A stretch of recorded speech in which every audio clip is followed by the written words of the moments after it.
I know I need to size up with you, and when I defang the Viper, trust me, ain't gonna come from nowhere. Jeff, I already put you out. I don't even know why you're out here right now. Keep on talking. Hey, do me a favor. Why don't you act like this is an AA meeting and you shut your mouth while I'm sharing with the group? And Mustafa, you out here, a boy among men. And I'm gonna tell you what, you got lucky at the Rumble, so I know you're gonna come out here and run your mouth about how bad you are. But let me give you a little bit of a reality check. You see, Mustafa, you said that my eyes don't lie. Well, your eyes don't lie either, because last week, they were closed real tight when I put your simple ass to sleep. And AJ, hey man, be honest with me. How's our old girl Wendy doing?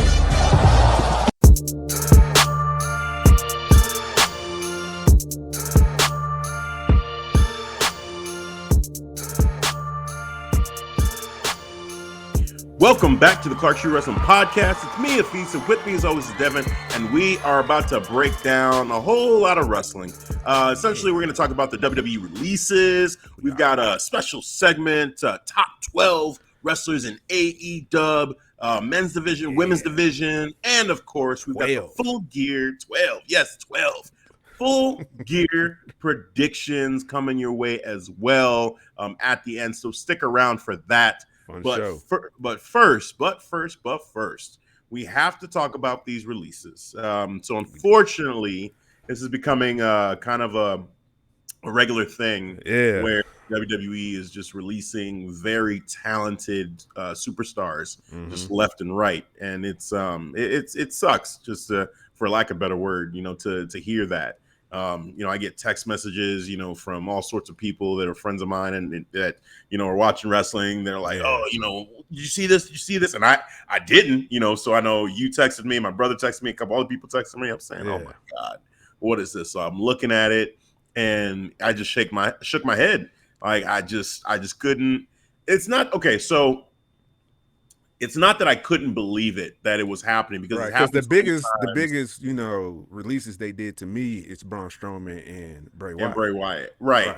I mean, I think at this point now, unfortunately, it's like, okay, here they go again. They're releasing more people, but there's still that element of like, God, this sucks, because it's their lives. These aren't just characters on screen. Like, they have to find a way to provide for themselves, for their families, and to lose your job like that out of nowhere. I mean, maybe some of them saw it coming, but, we don't know that. So we got to assume like, hey, this is going to affect them and they've got to now look for new employment. And honestly, I don't know that it's a foregone conclusion that like they can just go to AEW and it's that easy, or they can just go to Impact and it's that easy. I could think of some who can make the transition, just seamless. And then some who just don't fit in, and maybe you have to work that indie circuit a little bit. As far as talent goes, all of them are talented enough to work anywhere.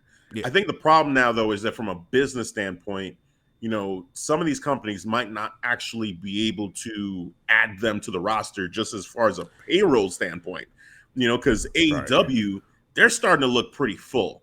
Like, I don't know, I know, the Khans, they got lots of money. They own the Jaguars. So hopefully, it's not a problem for them. And I would love it to just say, hey, just move them all to AEW. Yeah. Cool.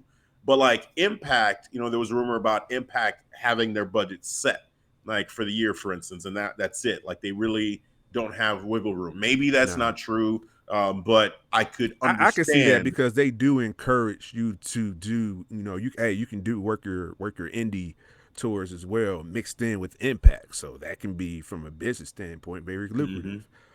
So yeah, man, I could. And then ROH, ROH. That was they released everybody, bro. They released everybody. Yeah, that's it. Yeah, so, man, they're like $12.5 million in debt. And so they had to do what they had to do. I mean, kudos to ROH though for supporting their wrestlers, even when they weren't doing shows, they were still paying people. Right. And that's unfortunately probably part of the reason why they're in the situation they are now. But, they wanted to take care of the wrestlers that, they care about, and that's awesome. That's a sincere thing to do, because that's when it was like during COVID, we was just straight locked down. You know, you like there was like no shows, nothing like that. Oh, that was we're in the PC performance era Yep. right there at that point, man. So that was the only thing we had. So yeah, man, kudos to them to take care of their people, man, their family. You know, Yep. because now I Exactly. think they can get work from somewhere else because it's pretty much open right now. I hope so. I hope so. You know, so fingers crossed for all of them. I really do Yeah, hope that all of them find, work wherever they can and can just get right back to it. So that sincerely, I hope that for them. But going through the names of the people that were released on this go round, the biggest names, not to even just bury the lead, but just to get right to it. yeah, Keith Lee, Karrion Kross, Nia Jax. Those were three of the big names that got released, which, hearing those names, I just think, especially, I mean, Nia Jax, it sucks. And it kind of came out of nowhere, like, wow, like she was yeah. such a big player in WWE. Like, it's so weird, almost on the women's division. It's like they're Braun Strowman, where she's just this Ooh, good point. powerhouse, Good point. like dominant Yeah. wrestler that, was a great, you could have her as a dominant heel if you want to for, Mm-hmm. for either brand, for Raw or SmackDown, and it makes sense and it works. So it was really kind of surprising that they released her. Rumors around her release, and I don't want to dig too deep into rumors. I hope to hear from these wrestlers pretty soon. Exactly, man. But She put a statement out there. I think on which social platform it was. Either it was like Twitter or Instagram, but it's a statement out there. And I'm just paraphrasing, but she did confirm it wasn't for like not vaccinated. So if that's okay, I know you was like yeah, going heading towards that yep, towards that point, but yeah, but she came out in her own words and hey, that's not it. you got to So respect that, yeah, it was more So on she took a break for her mental health, and then she wanted to take some more time, and then they never got back, and they cut her loose. yeah. So that's unfortunate, with her. And yeah, there are those rumors out there, but again, it's just great to hear from the wrestlers themselves before Exactly, jumping to any man. conclusions. So I'm gonna take her word for it, and I hope she lands on her feet.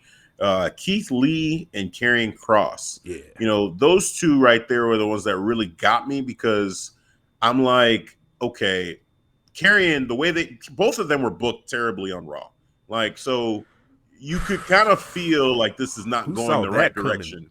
Yeah, like you could feel this is going wrong real quick. Yeah. Like as soon as they both debuted, Yeah. immediately, like, Keith Lee's song changes. They changed up his gear. Karrion Kross doesn't have Scarlett. They changed up his gear. Like, and then Karrion Kross lost his first match to Jeff Hardy.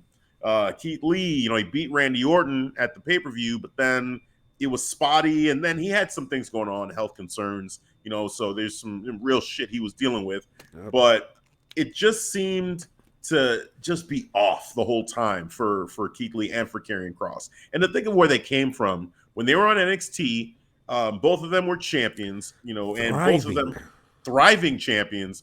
That, I mean, the imagery that I have in my head, and I sent you the pictures of Karrion Kross with Scarlett and the flames going in the background, and he's holding up the title and she's just roaring in the camera. Just such a iconic shot that I thought this is gonna be like that thing that, okay, Vince will see and be sent like, that to each other that moment it happened. He was like, and I the was like, moment it happened, screenshot, I took send a it to picture you. of my screen. You send your screenshot to me.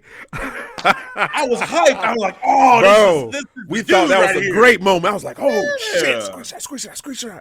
Oh, not to, and then here we are. Yeah. Like, what the fuck happened? Like, why?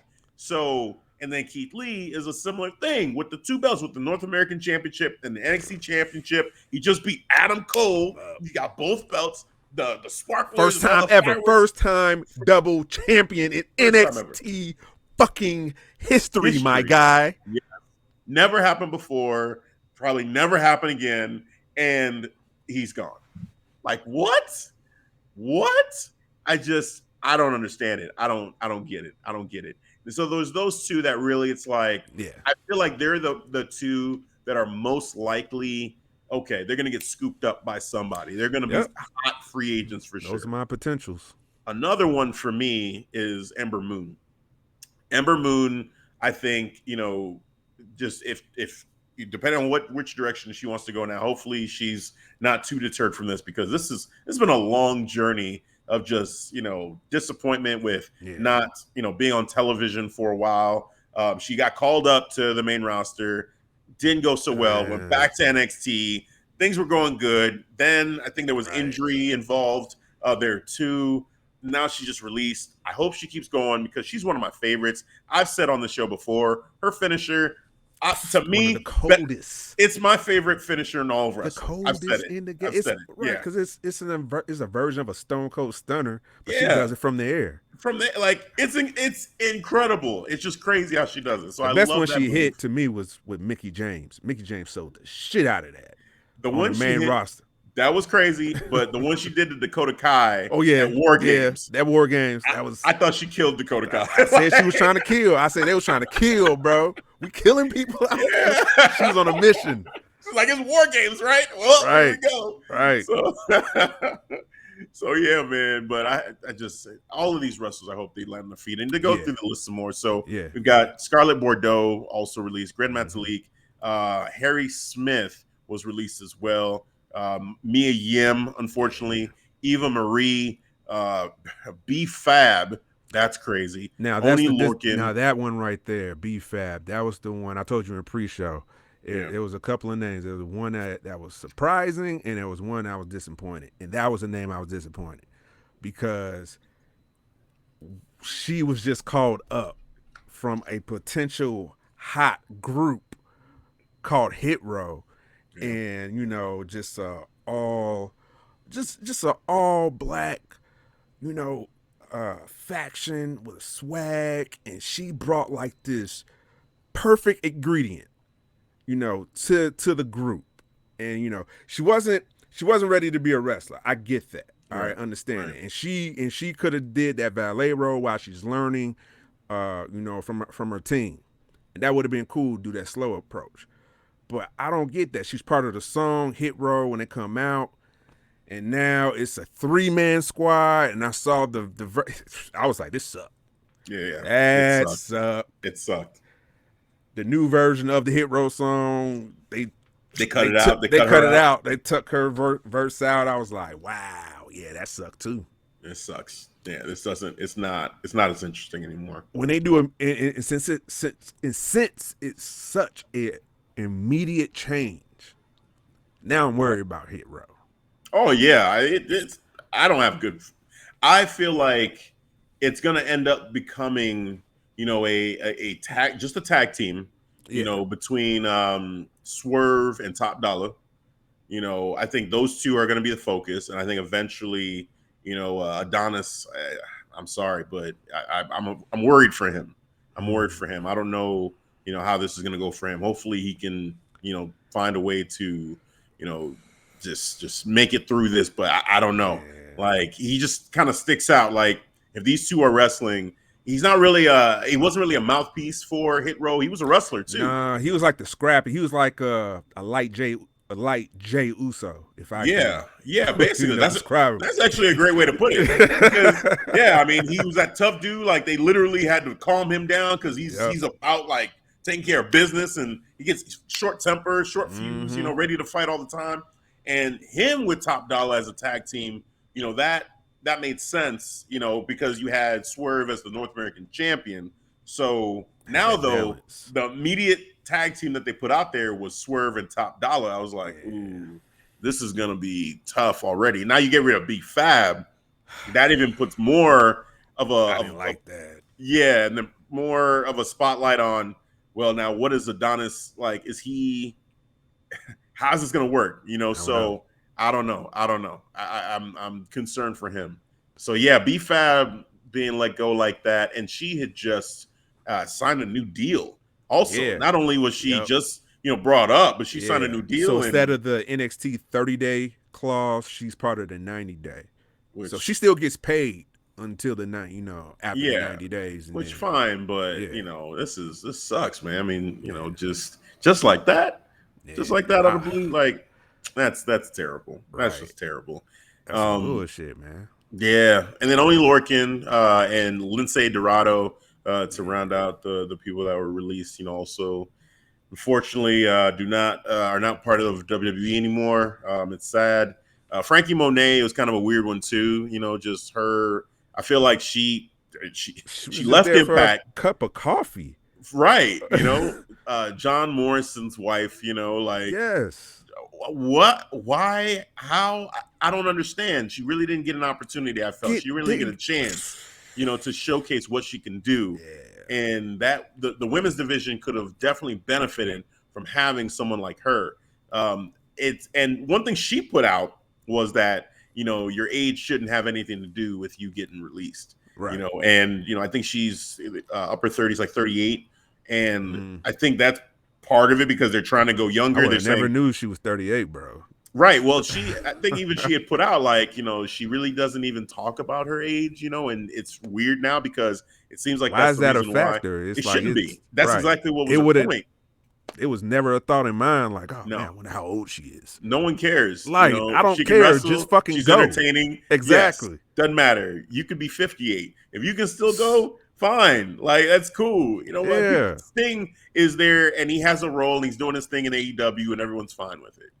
He's used appropriately. If he could still go like he did back in the day, we would all be clamoring for Sting to be wrestling if he could, so the age doesn't matter, and that sucks. Now Mae the whole Young thing was taking table spots. Yeah. From the Dudley Boys. Dude, man, it blows my mind. The new directive seems to be 25 and younger, for the women now too. Another rumor. So I don't just, know, man. I don't know. it sucks. It sucks. Yeah. Just, the releases suck. I feel bad for them. Just I hope that they all land on their feet and something positive comes out of this for each one of them. So that's definitely where us as Clark Street, we definitely support them and just want the best for them.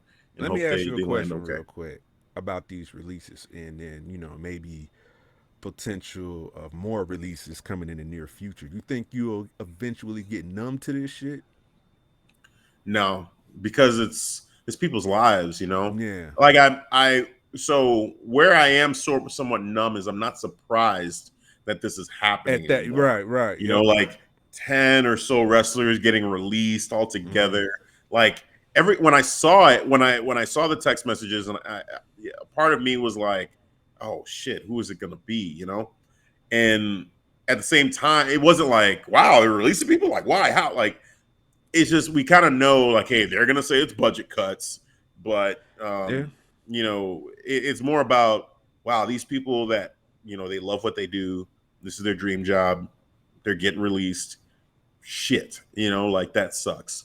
And me as a fan, like selfishly too, I like seeing them. They bring me joy to see them do what they do. So it sucks not to be able to see them, do what they're great at, and also for me to be able to enjoy them performing in their craft. Like, it just sucks. So, like that's just kind of why I won't ever get numb to it, because I just feel I feel that upset and that that pain, just that someone is gonna not have their job anymore. Like it sucks. It sucks. But I know what you mean though, as far as like, this is just what they do. This is WWE now. Until they sell or until there's new ownership or whatever. Like, this might be just what it is. That's their new business cadence now. Like, yeah. And then it sucks for Keith Lee, getting released. And I look at it from a different side too. Like, they really wasn't booking you right. They was booking you like totally something else. It had something else envisioned for you. It wrestling works when it's your character dialed up a notch. That wasn't it. Who was Bearcat? Now he's doing something you never saw before. Because if you look in his history of being working the indies, seeing his YouTube clips, he's always been limitless. Came into NXT, brought the limitless character to life. I'm a bask in his glory. Woo, I missed that.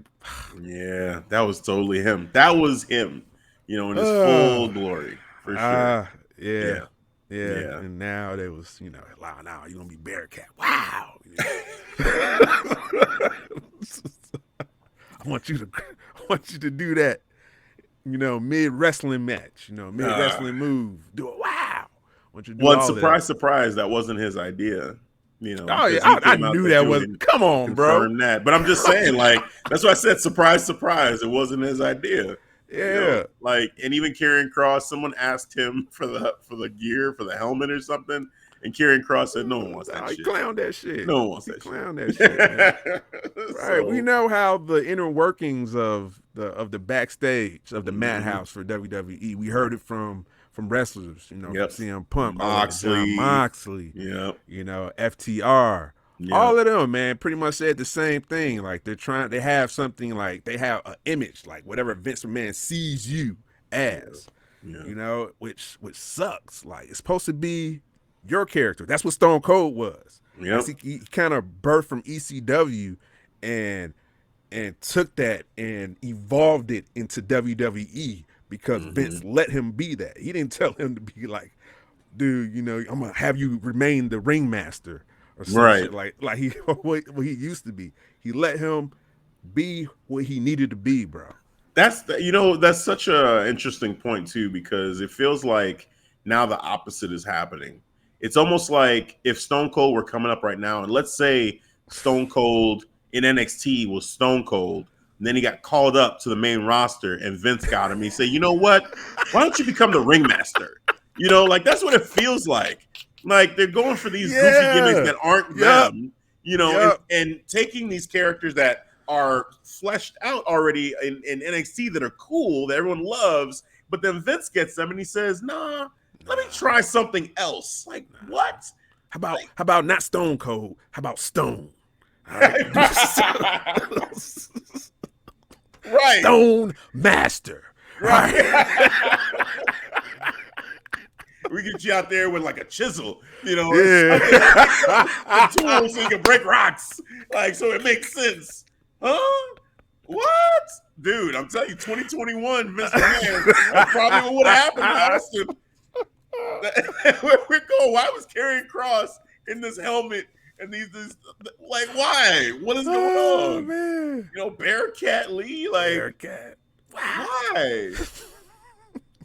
It's in reverse. Like the old Vince would not have done this to that character. Yeah. I don't think either one of those guys becomes that. But like they let him do it sometimes. Like you look at Bianca Belair, it was like seamless transition. Yeah, it's nothing different she's doing from NXT. Right. If you look at it. Right. Same music. Same music, bro. You're right. You know what I'm saying? Like she still does her own gear and all of that. I don't see anything she's like she's getting influenced by their whoever does their sew-ins and all of that, but she's doing her own stuff. She's doing her thing. Yeah. It's wild how they pick and choose that, because you're right. With her, I mean, with Damian Priest for the most part, was similar too, where he continued most of his stuff. I mean, now he has the new music and the new entrance, which, he's not the Arrow dude anymore. He's not, and it's kind of pushing it a little bit because they're like, oh, Damian and Priest, kind of ironic. Mr. Arrows? You saying you missed the Arrows now? No, I'm not saying that at all. I don't miss, and I don't really, whatever. With the Arrow guy, it's kind of a fun thing that we did for a while there with his character. But it's interesting that now how they're trying to play with that too, and it could be hokey, but I think Damian will make it work. It's not too far off for him. Yeah, but right. They're not putting him in a helmet or like anything goofy like that, right? So I think he'll be okay. Not yet, at least. Oh God! All right, him Priest from now on. Yeah, just drop one of it. Oh man, seriously. You're a face now. You're not just just dealing with your demons. You're full on face now. You're Priest. Yeah, that's where we're at. Oh man. So all right. So enough on WWE and these releases. Again, we wish them all the best and hope that they land on their feet as far as the released wrestlers. But let's switch gears to AEW. So AEW. So I had an idea before we do the predictions. I was thinking, what could we do as a segment? What would be kind of cool? And I don't know. I was just going over some ideas, and I was like, let me look at this women's division real quick, because it's been bothering me. like Circle Debate, you sent me that clip, Yeah, Circle yeah, Debate, I did. basically Screenshot. saying that we were saying that the AEW women's division was trash and it was bad, which, first of all, no one said that the AEW women's division was trash. That's not what we're saying. What we're saying is the AEW women's division is full of talented wrestlers that don't get enough time to shine. That's what we're Exactly. saying. Right. And we're asking for one more match. They do one on Dynamite. They do one on Rampage. What we're saying is for these televised events. Actually, they're telling us that it's trash, basically, because they keep on pointing out Red Velvet. She's not ready. I'm like, so why y'all telling us? So y'all telling us it's trash? Is that what's happening? Yes. Let's maybe that's what's going on. I don't think that's really what they're trying to do, but in a roundabout way, it kind of is turning into that. But I know that they love AEW, and so what it is they want us to be patient. They want us to be patient with the product, give them time to develop the women's division, and look, to me, to Devin, what we've consistently said is that we don't want to be patient with this because we feel like they have enough talent to be able to give us one more match on these shows. Now, Dark, Elevation, they do 3-4 women's matches. I see it. But those are not the TV events. Those are not the money events. You kind of just do whatever you want on Dark and Elevation. But when it comes to the money, when it comes to, okay, you're really trying to push something, Dynamite is your show that casuals are going to see. Yes, that's this. You try to push your best face forward.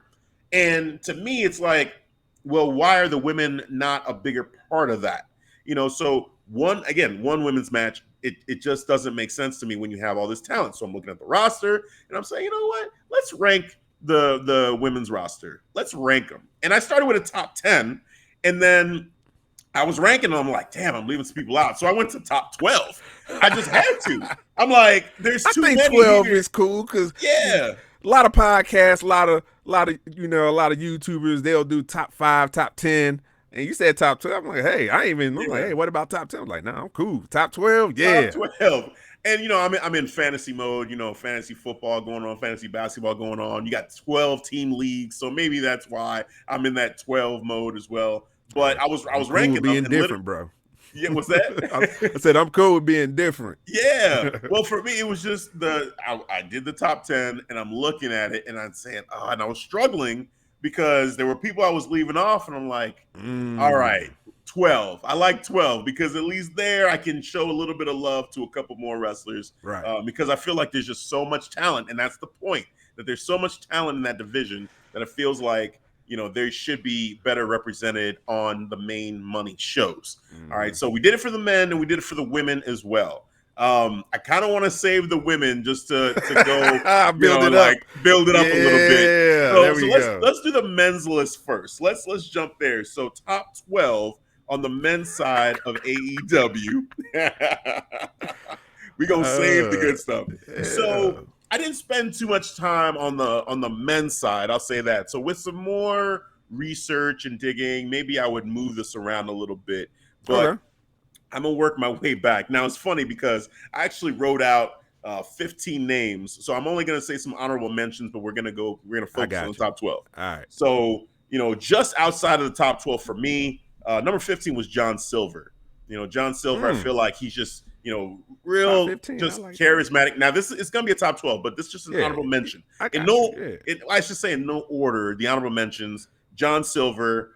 I've got Orange Cassidy, and I've got Chris Jericho on the outside of my top 12. Okay. So those three guys, they were right there, but I feel like everybody else that I have on this list, they just for me are more, either cornerstones or people who right now are just making a bigger impact for me as a fan, that when I watch them, I'm really, glued in. Not to say I'm not by Silver or Cassidy or Jericho, but I think there's just a little bit more. And that speaks to how great this division is, in my opinion. So 12, I have Eddie Kingston. I have Eddie Kingston over, and also to say this, I took Jon Moxley out because Jon Moxley, he's going through some stuff right now. I got you. He checked himself into rehab, and much respect, much love for Jon Moxley. Yeah. So I have Actually respect for him kept him too. in for me, yeah. And that's totally fine. But I just, for me, I was like, you know what? I'm going to pull him out of this list because he's going to take some time off anyway. So let me just go ahead. I mean, he'd be towards the top for me if he was, but I purposely took him out. There's no disrespect to Jon. So 12 for me is Eddie Kingston. Eddie Kingston, this is a guy who, when he first started in AEW, I wasn't a big fan, but he grew on me. The promo work that he does, and I'm hearing the crowd. I'm listening to the crowd and just how much they love Eddie, and it's growing on me too. And even that promo that he did with CM Punk, I got to be real. I was kind of on Eddie's side with that promo. I mean, CM, he said, hey, all these guys, I looked up to you, and you guys basically used your power and influence to hold me back. And CM Punk was like, yeah, we did, because you're a bum. And it's like, wait a minute. And Eddie's like, huh, so, I know it sounds condescending, but, I'm asking for apology. Yeah. Yeah. I was like, CM Punk, you're looking too good right now. And Eddie Kingston, he's looking like, the underdog guy that I kind of want to root for, who's like, had his, people put their thumb on him to keep him down. And so I'm like, Eddie's looking good, and CM Punk is looking like a dick right now. So it's kind of interesting how that whole story flipped. But so Eddie has that way, and just his promo work, he was going toe-to-toe with CM Punk, and he was killing him. I got to be real. He was killing Phil. He was giving them blows, man. Yes. Body shot. Ha, ha. Okay, Eddie, I see you. I respect you. You made the list. And I almost put him over CM Punk, but I couldn't. I couldn't put him over CM Punk. And actually, CM Punk for me is 11. CM Punk, there's a lot of guys that I feel are above CM Punk right now in this moment. I feel like, you made a point that CM Punk going against Bobby Fish, is that a misstep? And I don't necessarily think it's bad because, it was a decent match, but I just don't feel like right now, basically it's a love fest. We're all just enjoying having him around. It's just, I'm happy that he's there, but what is he doing of impact right now in AEW? He's putting people over like Darby Allin. That's awesome. Eddie Kingston now. That's awesome. Yeah. So from that standpoint, similar to like Sting, he's helping to put over some of these, the guys that are young and up and coming, or maybe that he just feels like they deserve a little bit more respect than they get. So I do respect that. But these other guys, I can't put them over. And honestly, I feel like Adam Cole has done a better job a little bit as far as the excitement level. Like it's so still excited. There. Yes, for Adam Cole. Every time I see him, bro, I'm just like, oh, baby. That's all about the boom. In pre-show, I love his track. Yes. Just his attitude, his vibe, then the build up. Boom! Him and Brian Danielson, I should say, Brian Danielson. The two of them, whenever I see them, I'm just like, oh my God, I'm so hyped to see this match or whoever they're going. Yes. It doesn't even matter. So they're so entertaining. Feel like Adam Cole, he just needs a couple more, just storylines with other guys like a Jungle Boy to even continue that rise. And eventually, we've called it. I think he's going to end up splitting from the Elite. Yeah. And, maybe we get Kyle leaving NXT to go over to AEW, reform Red Dragon with his boy Bobby Fish. Reunion of. Let's bring back the Era Boys and make this happen against the Elite. Let's go. I would be here for it. So Adam Cole is fantasy 10. Booking. Yes, hey, fantasy. On the fly. Let's go. We're doing it. Jungle Boy, I have at 9. Jungle Boy, again, I hear the crowd. I feel the love they have for Jungle Boy, and I think that he's definitely in that top 10 of wrestlers right now. Even higher. He could be higher on this list, but I'm putting Jungle Boy at 9. I'm putting God's former favorite champion, Miro, at 8. Okay, I think Miro in that top 8. I got Malachi Black at 7. I've got the TNT champion, Sammy Guevara, at 6. All right. Now these three, Miro, I mean, in my power rankings, whenever I see Miro, he just jumps up to number 1 because his promos are on point. Just love Miro. Malachi Black, dude, everything that he's done since he's joined AEW, I feel like he's just been on fire. So Malachi Black, for me, the wrestling, the promos, the entrance, the storyline with Cody, even how he lost, but he's still saying it wasn't about wins and losses. Like, look what I did to you. They're booing you. Your friends aren't on your side. They're questioning you now. Who really won? I'm like, dude, I'm with it. I'm with it, man. I'm about to destroy you right now, bro. Yes. Mentally, physically, I'm destroying you. It's awesome. It's awesome to watch. And Sammy Guevara, him being TNT champ, like that to me, it was a perfect time thing to happen to him after MJF coined them as the four pillars of AEW. Yeah. For Sammy to get that TNT championship, it was like, okay, like cementing him as for real one of the pillars. So I thought that was really cool. Now we're into my top 5. So top 5, I've got Darby Allin at 5. Okay. Darby, he's, as far as I'm concerned, he is the Sting of this generation for AEW. Yeah. You know, he is that person. Like, kids are painting their faces like Darby. Adults are painting their faces like Darby. Like, he has the fans. You know, his matches are entertaining. The storyline now he has with MJF is sick. Like, I'm there with Darby's character. He's just an entertaining guy, hell of a guy. MJF, I'm putting at 4. So MJF, you know, there's an argument to be made for MJF to be number 1. Like, you really could make a claim for MJF to be number 1, just from the fact that he's so great at his job. He generates heat, gets people to hate him, and puts over the face like none other. He does. No matter who he's going against, you want them to win, and he makes sure of it. Like, that is just perfect. So I love what MJF is doing. Hangman Adam Page is number 3. Okay. Hangman, you know, he's getting ready to fight for the title. He took some time away. I contemplated dropping him down a little bit because I feel like he's still picking that momentum back up. But I'm hyped up. I am so hyped up for this matchup that he has with Kenny Omega that I said, you know what? He, for me, in my heart, I think he's the number 3 because there are 2 guys that are ahead of him. And if you've been listening to this show, you know who's number 2 and you know who's number 1. Because look, PWI may have said that this man is number 1 wrestler in all of wrestling. Man. And I'm sorry, this might get some smoke, but he's not even the number 1 wrestler in his own company. Because Kenny Omega, for me, is number 2. He is the number 2 wrestler right now in AEW. And that's not really, you know, tongue-in-cheek. You know, I'm having fun with a little bit here. But honestly, it's not really even a diss because he is a great wrestler, and I put him over Hangman, MJF, Darby Allin, Sammy Guevara, Malachi Black, Miro, Jungle Boy, Adam Cole, Chris Jericho. That's awesome. Like, that's an awesome list to be the number 2 guy. Sure, you're the champion. Maybe you feel like you should be number 1. But Devin, to your point, there's been so many times where, you know, you're watching him and you don't feel like he's really standing out. He's not up front. He's in the back. You know, he's not like giving you that heel, like, oh, he's serious. Like, he's a force to be reckoned with. Like your man, the tribal chief, the head of the table. Yes, you know, puts it together. Because when it comes down to it, you know, my core for me being a wrestling fan, I'm all about that character, bro. You know, and then once you put the wrestling together, that's like the cherry on top right there, bro. Yeah. You know, and Kenny, he's not there yet. He's great as a wrestler. Great. Yeah. As a wrestler. I will admit that. But from a character standpoint, I can't rock with that, bro. Yeah. And for me, the number 1 is Bryan Danielson. Bryan Danielson is the number 1 wrestler right now.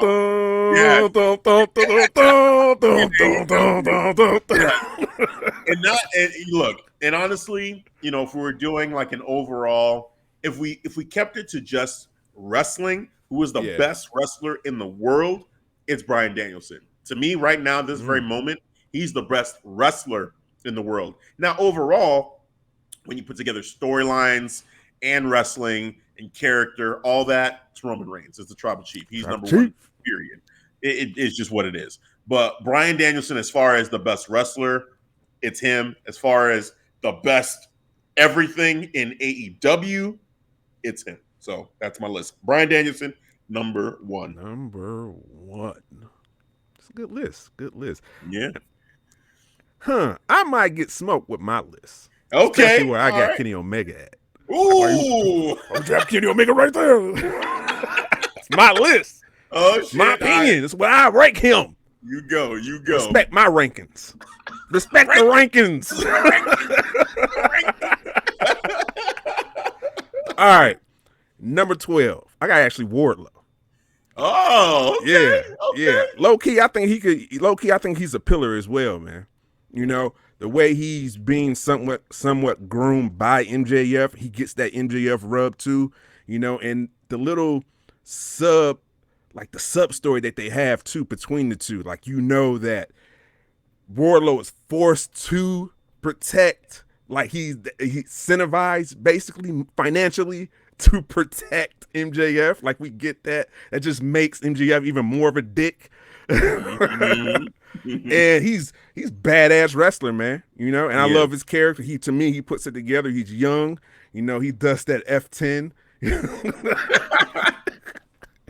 We see you, Wardlow. yeah. And his matches be fire too, man. You know, except for that one UFC, they was doing that. Yeah. That's not his fault. I'm not really somersault in a. I give him a pass for that one. Somersault in MMA. That's what we doing. Okay, whatever. All right, but I got Wardlow at number 12. All right, number 11. I actually got Malachi Black. Ooh, okay. You got him 11. I got 7. Okay, all right. I want to hear this. Yeah, man. Because I actually see, because he's been great. You know, his story has been fun. His character, but to me, I don't know. It's not truly catching my attention yet. You know, I don't know if he needs to maybe rival with someone else besides Cody. I don't know, because Cody is being effect, maybe because of that. But right now, I got him ranked at number 11. Okay. Right. Number 10, I got Orange Cassidy. Ooh, okay. I like this. Yeah. See my list. It hurt me not to be able to put Orange Cassidy in the top 12, man. It really did. He was right there at 13. Bro, I respect the list. The list. This is your list. This is your ranking. You gave me honorable mention. You mentioned him. You know, of course, Orange Cassidy does somewhat praise the head of the table, originator of the Superman punch. He must be. Oh man, you're funny. Okay, we'll allow it. It all comes back to the tribal chief, right? I still love his character. You know, the nonchalant. You know, it speaks to me. Even his wrestling. I love the somewhat of. He's slowly evolving his character, because you're starting to see him show more emotion. Especially he did like that. He was like he came in with Christian Statlander in that women's match, and you see him screaming, trying to motivate Christian Statlander to get back in the ring. I was like, oh, okay, that's cool. I actually like that. So besides that, man, like I said, the wrestling, you know, it speaks to me. It's still he's still over with the crowd. I love seeing little kids dress up as Orange Cassidy, so it works with the younger crowd as well. So he's actually building future generations of Orange Cassidy fans. So smart move from him. I love that. Number 11 or number 10? You did 3 so far. Also so number 10. Right. So you did 10. So you're at 9. Number 9, Eddie Kingston. Oh, okay. There we go. Eddie Kingston. At first, you said it. You know, to me, I thought he was just another Kevin Owens light. You know, but nah, he for real, bro. I don't know if he's like shooting or working. I'm like, you know, I'm trying to figure it out, and the unpredictable to that, it just blows my mind, because I love it. That's why I love wrestling, when I can't predict it. I don't know which way it's gonna go, and I love Eddie Kingston for that. He does that at the highest level, especially with his promos. You just pointed it out with CM Punk. That shit felt real. Yeah. I didn't know if they was like, they taking personal digs, CM Punk really getting pissed off. That headbutt did like, it looked legit a little bit, you know, because he was talking that shit. He was like, I'll make you quit another 7 years. Mid-sentence, bro. You're like, oh, motherfucker. I was like, damn it, mid-sentence? Yep. He had enough. Yeah, you was like, fuck that, bro. I was like, oh, man. And now that match got me caring about a CM Punk, because honestly I haven't cared about a CM Punk match, in a while, since like maybe like Darby Allin, because it seemed like he just cooled off a lot since then. But number 9, Eddie Kingston. Number 8, I have Jungle Boy. Okay. Yes. I like it. One of the 4 pillars, as said by MJF himself. He took some time to grow on me, honestly, but I dig the character. I dig that he's evolving. He's getting a little bit more serious. He's speaking more. His wrestling is off the chain. We already know bar none. Oh, he's great. He is. He's just off the chain with the wrestling. Aerial. Now he's getting a little bit more grounded too. I like that. So now he's slowing it down, doing submissions. I'm like, you're starting to click. I get Putting that. it Look together. at you, little young Justin Fields. I get it. Look at you putting it all together. Little football analogy right there. Yep. But yeah, man, I'm digging what Jungle Boy is bringing. I can't wait for the future for him, man. Like I said, I kid around like 10 years in the future. Like, what would he be? Like, would he be like the man? Like, that's man over there with short hair. Would he evolve into That's man? right, rocking a suit? Like he ain't on nobody's shoulders anymore. Oh, he a man now. Right. All right. Number 7, Sammy Guevara, TNT champion. Nice. Sir, when you defeat former gods, let me say that. Let me correct myself. Yeah. I'm sorry, sir. Former God's favorite champion. You get the juice, sir. Yep. And then you get all the royalties, everything that comes with it. Cause he's still feeding off that momentum. Now he's carrying into another feud with America Top Team, which is cool. I'm loving that with Ethan Page. Love that as well. And what he's doing with the TNT title, he's gonna bring his swag to it. So, and he gets to add that lineage to the TNT title as well, because like he's gonna be defending it a lot more as well, which is cool. I like that. So to me, man, and he's one of the 4 pillars as well. Yep. It's coming off one of the first factions in AEW, created by Chris Jericho too. So he gets that little accolade with it. So yeah, man, it is decided. Number, what I have him at, 7, Sammy Guevara. Number 6. Salute to you, John Moxley. Yeah. You know what I'm saying? I know you're going to pull through. I hope you, have a future healthy well-being, bro. So, yeah, man.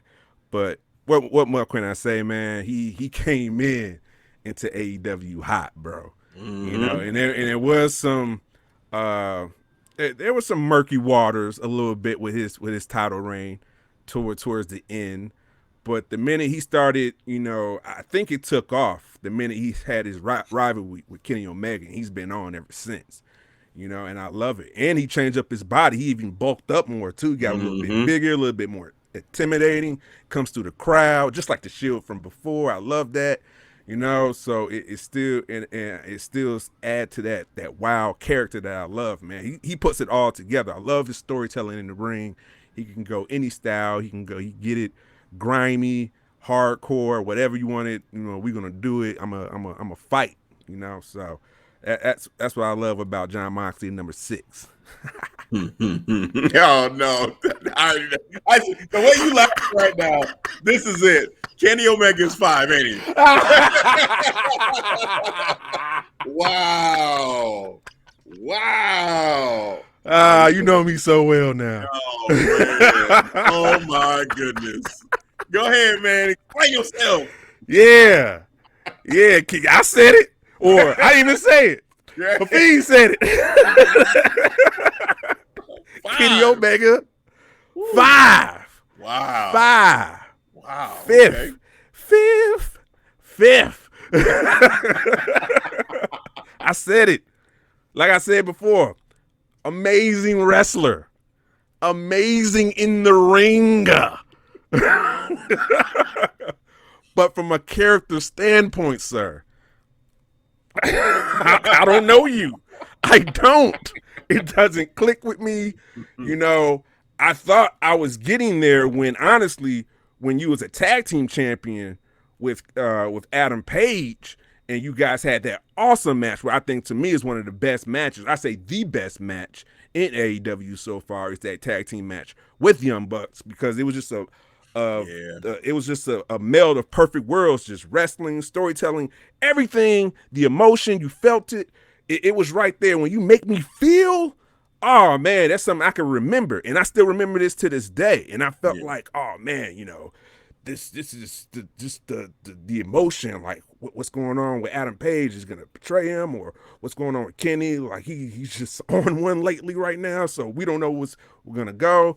And then Kenny branched off, started being this possible belt collector, and that went nowhere. I was like, okay. And now he's just, you know, feeling insecure since Adam Cole came now, and now it felt like he's taking a back seat to Adam Cole, actually. And when I think about it, because, you know, when I see the Elite come out, I instantly gravitate to Adam Cole. I'm like, where Adam Cole? Adam Cole. You know, I don't even care about the AEW champion, Kenny Omega, man. You know, it's sad, but I think, you know, that's a problem. That's why I got him at number 5. Kenny Omega, respect the rankings. They're your rankings. You can rank them however you want. Yes. Number 4. It's all about the boom. Oh, wow. You got to all the way up over Kenny. Over Kenny Omega. Ooh. I said I might get smoked for this list. Oh, my goodness. He just got there. The man just got there. I know. He just got there, but that says something though. He did not waste his time. He did it. He's in there. He takes all the opportunities that he's given in the short amount of time he's been so far with AEW, and he's been great. He's been excelling. I'm enjoying the rivalry, the feud with he does with the Elite with Jurassic Express. Now they're about to have this Jungle Boy and Adam Cole match, and I can't wait for that. It's must-see TV. Yes. So yeah, I said it. Number 4, Adam Cole over 5th, Kenny Omega. Oh man! All right. Number 3, top 3. Number 3, MJF. Wow. Yeah, I like it. Yeah.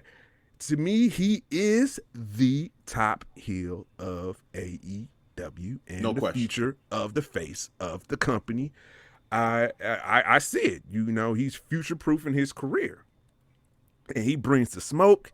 He brings it, just like I talked about Eddie Kingston when he you don't know if he's shooting or working. Same thing with MJF. I don't know if he's shooting or working, doing a promo like he did with Brian Pillman Jr., you know, called his mom Methany. I was like, oh my God. Huh. Yeah.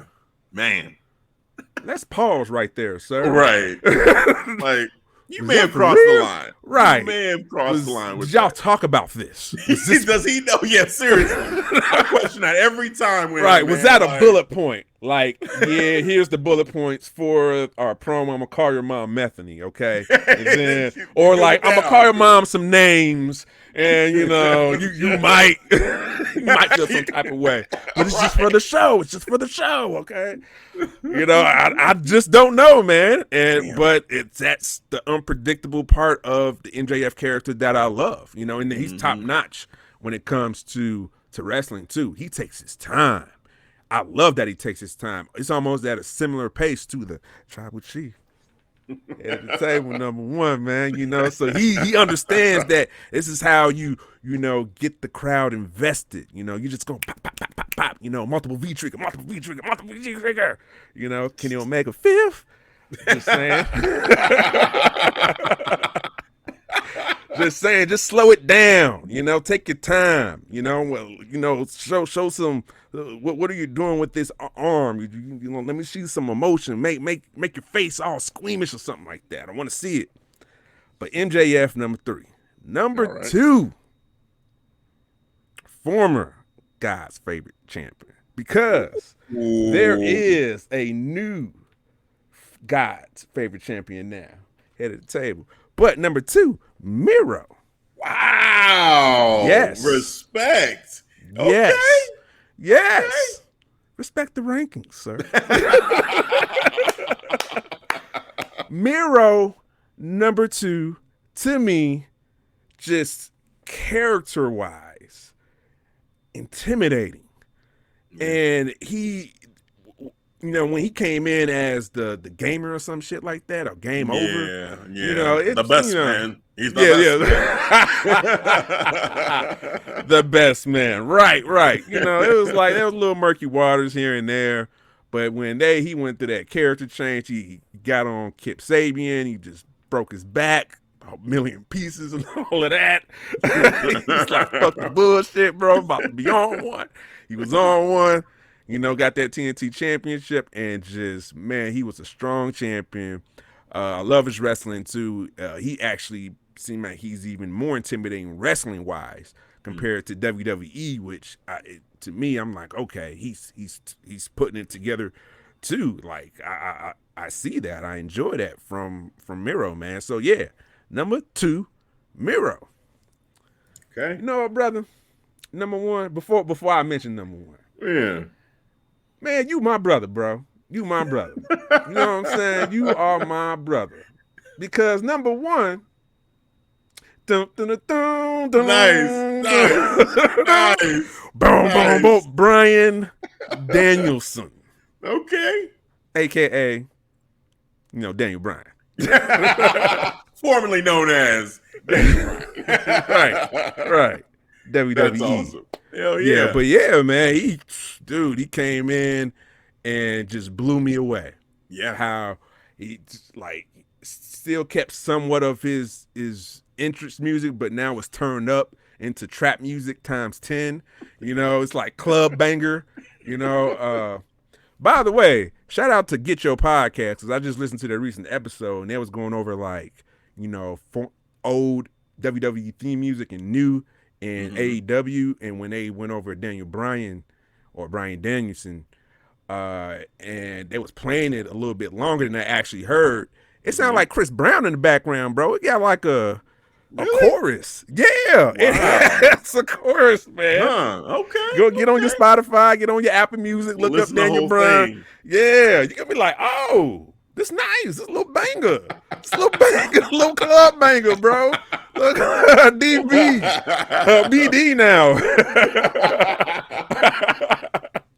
Yeah, but number 1, man, all the way. He puts it together, man. He just came off. He's been on one this year, 2021, bro, since the Tribal Chief. Yeah. Tribal Chief kicked you out, but he kicked you out in a respectable way, sir. You know what I'm saying? Yep. He debuted the new music on you. Yeah, he did.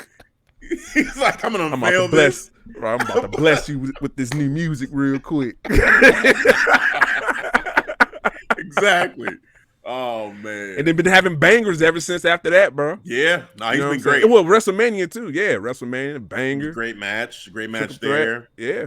He had was the Elimination Chamber matchup, was that this year or last year? Where he went through, won it, but then had to face Roman right after. Like that was the lead up. I think that was 2020. That was like the end of 2020. Is either the beginning of 2021 or the end of 2020. I want to say 2020. Because that's how we got to. Because I think we had Elimination Chamber right before WrestleMania. So it was 2021. Yeah. It was after the Rumble. Yep, it was. Yeah. So that's crazy. Dude, it's been a crazy year for him. Yeah. Crazy year. Jumping companies, like being eventing WrestleMania and now being a major part of AEW in the same year. Like that's intense. That's insane. Just great list. Now I do have some questions for you though with this list. Okay. There's 2 names that I'm noticing you didn't put on here, and I'm curious where they fell. Yeah. One was CM Punk. Yep. And the other one was Adam Hangman Page. So both of them didn't make your list. So what went into the thinking for those 2 specifically? Adam Heyman Page, simply he just haven't been there. Like he had that major pop, but I got him right on the cuff, right on the outside. Okay. Like honorable mention, like 11, 12. I mean, not 11, 12, like 13, 14. Okay. Yeah, like CM Punk, they could be like interchangeable from that point. Yeah. Okay, that's fair. That's fair. I mean, for me, looking at it, I was thinking about names like Pac and Andrade. Like I didn't put them on here, and I think they're great wrestlers. It's just I feel like I haven't really seen them as much as I want to. It's crazy. I actually had Pac in there that I scratched him out. I was like, yeah, I thought about it. I was like, nah. Yeah, can't do it. No, I know. I feel you. Doing this list, it was a fun exercise to try to see, like, all right, who do I cut? And even I had to at least mention my honorable mentions, with John Silver and Cassidy and Jericho. But yeah, like some people, it's just they're not going to make the list, and it's our list. We can do the rankings how we want. So that's awesome.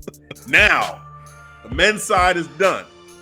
All right, guys, that's going to wrap up for part 1. Be on the lookout for part 2 along with the After Hours episode as well. Don't forget about that. And you can always find the awesome podcast and the video platform on our website, ClarkStreetWrestling.com, ST for the abbreviation. And don't forget about our merch. We got some great merch for you. Beach towels, hoodies, coffee cups, notebooks, even blankets. Yeah, I said it. We got blankets for this winter time up in here in the Shire to get all warm and closer to your significant other. So don't forget about it. ClarkStreetWrestling.com/store for your pleasure.